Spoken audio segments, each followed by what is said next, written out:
definida antecipadamente. O já candidato confirmado em convenção partidária pelo PL da noite de hoje é Onyx Lorenzoni, está comigo aqui no estúdio. Muito obrigada por aceitar o nosso convite. Boa noite. Boa noite, Carolina. Boa noite a todos que estão sintonizados. É uma honra estar aqui. Vou chamar também para a nossa conversa, participam conosco dessa noite, o jornalista, apresentador do Cruzando as Conversas, Renato Martins. Mais uma vez, boa noite, bem-vindo, Renato. Boa noite, Carolina. Boa noite aos nossos espectadores. Boa noite, candidato. E também a jornalista e sócia-diretora da agência Critério. Um prazer recebê-la por aqui. Soraya Hanna, boa noite, bem-vinda. Muito boa noite, Carol. Boa noite, candidato Onyx Lorenzoni, telespectadores da RDC.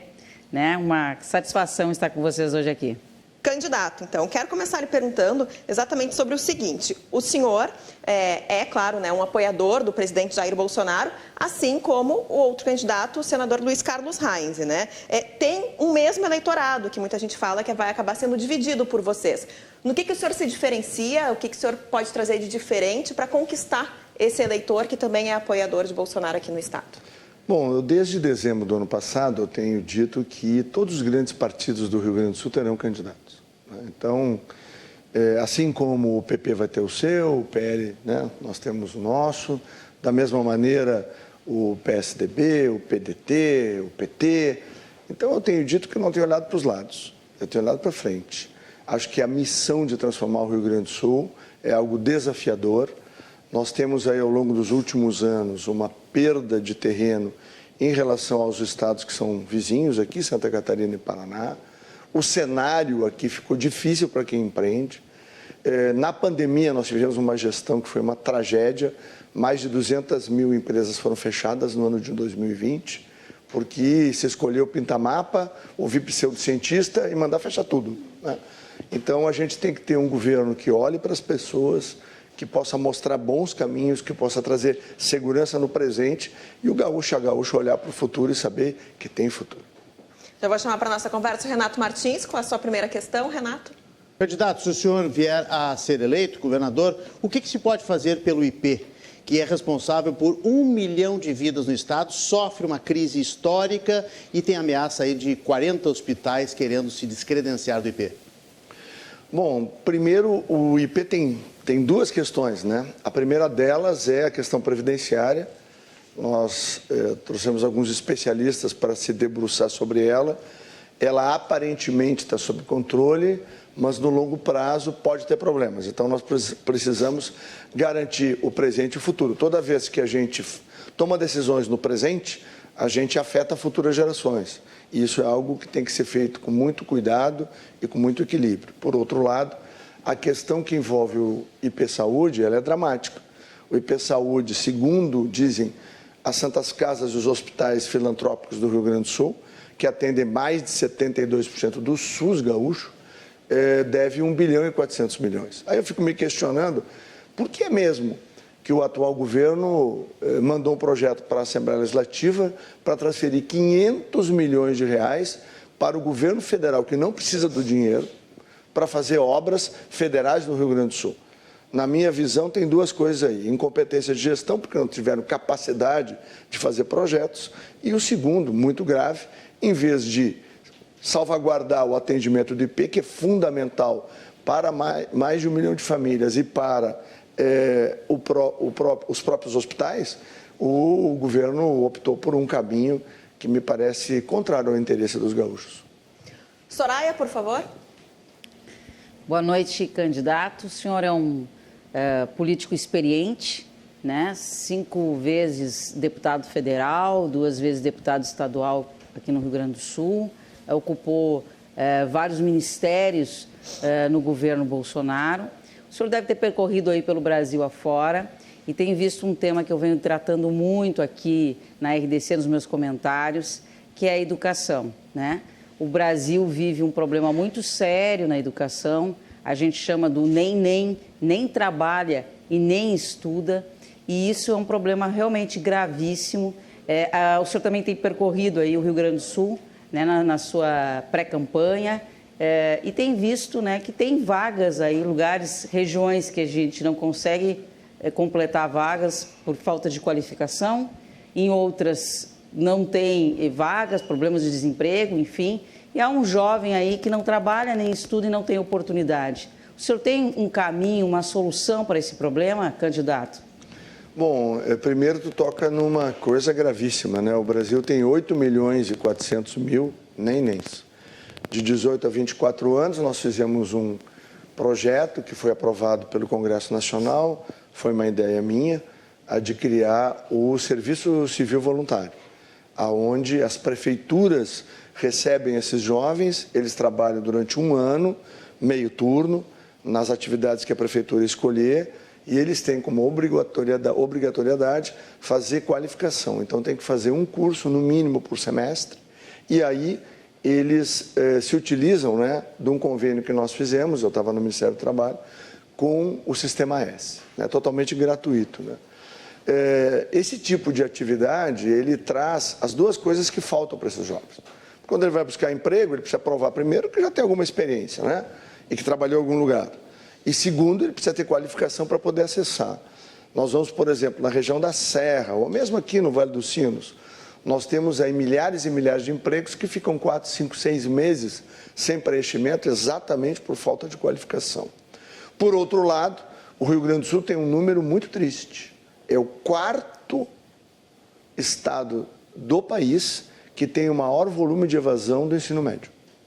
Então, um governo que ficou 4 anos, eu fico me perguntando, fazendo o quê? Porque isso é algo muito grave, porque isso acaba retirando dos nossos jovens a possibilidade de poder transformar suas vidas através do trabalho. Então, acho que tem que haver uma atenção muito especial na qualificação daqueles que hoje não têm oportunidade, mas nós temos que preparar não apenas o ensino médio, nós temos que melhorar a condição do nosso ensino básico, e também a pré-escola. Eu acho que a educação infantil é o que eu trabalhei muito no Ministério da Cidadania e ela é vital para fazer com que a criança de família vulnerável ou de família carente, ela possa chegar na primeira série do 1º grau com a mesma condição de competição, de poder aprender, de desenvolver as suas habilidades cerebrais e cognitivas de uma criança de classe média. Para isso tem programas importantíssimos como Criança Feliz, que o Ministério da Cidadania cuida hoje mais de 1 milhão de crianças de 0 a 36 meses de idade, e o próprio Auxílio Brasil, que eu ajudei a escrever, que é o programa que hoje, por exemplo, Carolina, uma mãe trabalhadora que está no programa e consegue um emprego de carteira assinada, se não tiver creche, pré-escola ou jardim para os seus filhos, ela recebe R$250 a mais no seu cartão do Auxílio Brasil para ela buscar uma creche pré-escola ou escola infantil privada para deixar seu filho. Ou seja, a gente conseguiu avançar.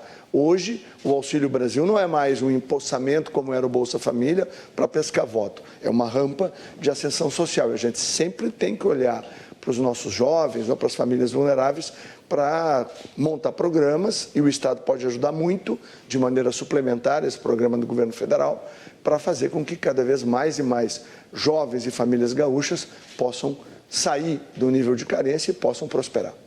Bom, a gente falou já, né, com o Renato e com a Soraya das questões de saúde e educação.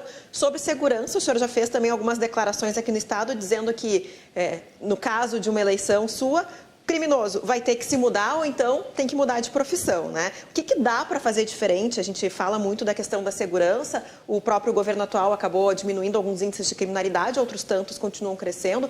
Tem algo diferente que possa ser feito para que a gente consiga, de fato, barrar a criminalidade por aqui? Bom, primeiro, o governante tem que ter respeito pela Brigada Militar, pela Polícia Civil. Essas duas instituições, mais a Polícia Penal e a Polícia Científica, são instituições que o governante tem que mostrar para a sociedade que são verdadeiros heróis. Eles colocam diariamente a sua vida em risco para defender a nossa e das nossas famílias, né? Essa história que nós já tivemos aqui, onde os policiais militares ou policiais civis tinham que primeiro avisar para o bandido, olha, eu sou policial, eu estou armado, né? No nosso governo, não. Né? Se eventualmente for da decisão do povo gaúcho e abençoado por Deus nessa caminhada, aqui é como eu já disse, as forças da Brigada Militar e da Polícia Civil vão conhecer um governador que vai estar ao lado deles e não contra eles. Vai estar ao lado da sociedade, porque é vital segurança para que a gente possa viver, talvez, o mais importante valor de uma sociedade, livre, que é a sua liberdade. Né? Então, se tu tem boa segurança, tu pode usufruir o de melhor da tua vida. Tu pode permitir que teus filhos vão às ruas sem o risco de ficar rezando em casa até que ele volte para casa, né? Quer dizer, a síndrome da chave. Enquanto a chave não vira na porta, nem pai nem mãe dormem, né? Então, isso é algo muito importante de ser feito. Por outro lado, para que tu tenha investimentos, segurança, além de infraestrutura, é outro ponto importante. Porque daqui a pouco os assaltos, os roubos, acabam trazendo um custo de operação para qualquer atividade econômica que é danoso.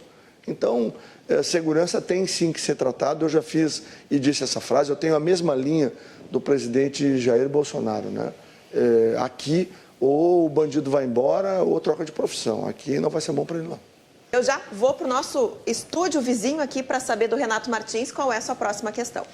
Candidato Onyx, essa semana nós fizemos aqui no Cruzando as Conversas um programa sobre os privilégios no Estado. Estão em todos os lugares, em todos os poderes. Temos aí no Tribunal de Contas, já conhecido, temos no Poder Judiciário e eu fiquei estarrecido no Poder Executivo. Fiscais da Fazenda recebem um percentual automático a mais no seu salário quando a arrecadação atinge um determinado patamar. Veja bem, não é por esforço de produtividade, simplesmente pelo montante da arrecadação. E o pior, aposentados e pensionistas da Fazenda também recebem este mesmo percentual a mais em casa sem fazer nada. O senhor vai mexer nesses privilégios? Bom, primeiro, eu acho que o exemplo é importante, né?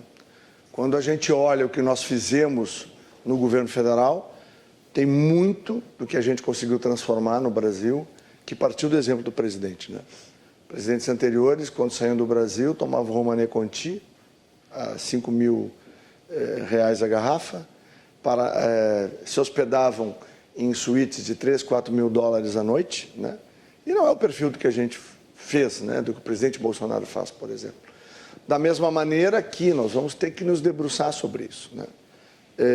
Primeiro, quem tem que ser servido é a sociedade, e não o governo ser servido à sociedade ou às corporações. Então, quanto mais a gente puder economizar, controlar e evitar que haja desperdício de dinheiro público, mais a gente vai conseguir e melhor servir a vida das pessoas. Melhorar a segurança, melhorar a educação, melhorar a saúde, que é uma tragédia no Rio Grande do Sul. Nós precisamos, e muito, ter um esforço de inteligência, inovação e atendimento, principalmente para a população de baixa renda, né? As pessoas vão uma vez no posto de saúde, vão 2 vezes no posto de saúde, não tem problema resolvido, ela vai direto para o hospital. Então, todo esse aparato de atendimento básico de saúde, atendimento primário, ele não funciona. Então, isso precisa ser melhorado e qualificado. Eu estou acompanhando a experiência em outros estados que tomaram algumas iniciativas que nós poderemos também tomar aqui, no sentido de poder garantir que as pessoas, no momento que têm necessidade de um atendimento médico, sejam bem atendidas. Então, todo e qualquer recurso que a gente puder economizar para poder atender a população é o que eu vou fazer. E coragem não me falta, né? Além do que, eu sempre fui conhecido por um político que sempre teve posição clara e firme. Nunca ninguém me viu em cima do muro. Eu sempre estive coerentemente com as minhas posições. A verdade, para mim, é um valor inafastável. E palavra dada é palavra cumprida, né? Então, estou te dizendo, Renato, a palavra que eu estou dando aos gaúchos é que eu vou repetir aqui aquilo que fizemos no governo federal. Lá nós tínhamos consciência que tínhamos uma missão e um propósito de transformar vidas servindo ao Brasil. E não vou permitir que o governo e nenhuma corporação se sirva do povo gaúcho. Soraya Hanna, com a sua questão, por favor. Esse candidato com coragem que nos disse agora aqui, que fez esse compromisso, né, com o colega Renato Martins, eu queria saber o seguinte: há muitas indefinições ainda no quadro aí dos candidatos, enfim. A chance do senhor trazer ainda o MDB para a sua chapa, para o seu palanque? A dobradinha Sebastião Melo e Ricardo Gomes, que tem trazido aí muitos elogios, né, ao público, aqui, os cidadãos de Porto Alegre que estão gostando muito dessa sintonia, pode ser repetida também aí em termos de governo, candidato Onyx Lorenzoni? Bom, eu sempre tive uma relação muito próxima com o PMDB gaúcho, desde 94, né? no meu primeiro mandato de deputado estadual.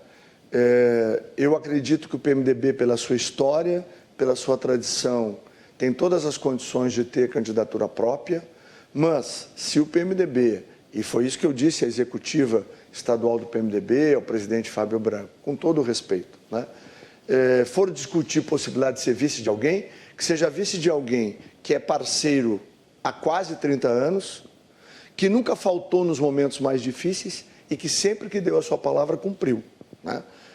Uma parte do PMDB olha para um parceiro de pouco tempo e que a gente sabe, nós os gaúchos, o valor da palavra dada, né? E, lamentavelmente, o nosso ex-governador, nós todos como gaúchos e gaúchas sabemos que o forte dele não é cumprir a palavra. Bom, o senhor tem falado bastante agora durante nossa entrevista sobre ações, exemplos que deram certo no governo federal, que o senhor, num cenário eleito aqui no Rio Grande do Sul, traria também aqui para o Estado. Dentro desse cenário, se Lula se elege presidente, por exemplo, como é que se daria essa relação com o governo federal, sendo que o senhor é tão próximo do governo, esteve presente em tantos momentos, né, e tem essas ideias também, como é que seria essa relação entre PL no Estado e PT em nível nacional? Bom, primeiro, eu não acredito na hipótese, né, de um condenado ser eleito presidente do Brasil. A pergunta que eu faço a quem está nos assistindo é o seguinte: se na sua empresa ou na sua casa alguém roubou e você demitiu, existe a hipótese dessa pessoa voltar ali a trabalhar com você, na sua empresa ou na sua casa?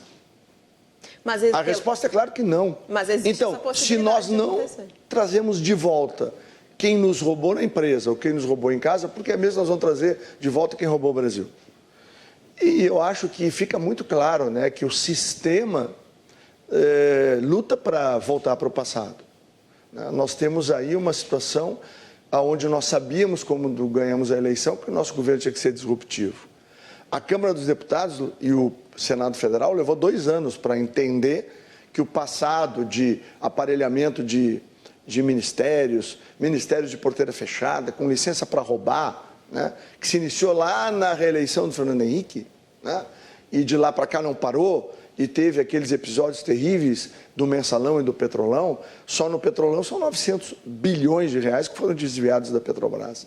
Então, esse tipo de coisa a população brasileira não quer mais. Eu não consigo enxergar, porque eu andei por todo o Brasil com o presidente Bolsonaro. São multidões. E o que é mais importante, são as famílias que vão para a rua. Não é militância. Não tem sanduíche, não tem dinheirinho, não tem ônibus, nem sindicato puxando. São famílias inteiras, é pai, mãe, filho, neto, neta, que saem às ruas. O que foi aquele 7 de setembro do ano passado? 30 milhões de brasileiros de verde e amarelo. Seleção não tinha ganho de coisa nenhuma, não tinha Olimpíada, não tinha nada. Tinha o quê? As pessoas dizendo que voltaram a acreditar no seu país, que acreditam no seu presidente, e que estão dispostas a mostrar para quem quiser ver que ele é apoiado pela maioria da nossa população. Talvez o Poder Judiciário e as altas cortes tenham realmente não compreendido isso. Talvez a prepotência ou a arrogância dessas pessoas, né, tenham construído essa possibilidade deles acharem que estão acima do bem e do mal. Mas não estão. Eu tenho a expectativa que nós ainda vamos ter um Senado Federal que vai mostrar com clareza aonde é o limite. Porque para todos tem que ter limite. Tem que ter limite para o cidadão, assim como o filho. Experimenta criar filho sem limite, para ver o que acontece, né? Então, como tem limites para nós, tem que ter para o ministro do Supremo, tem que ter para o ministro do STJ, tem que ter para o ministro do TSE.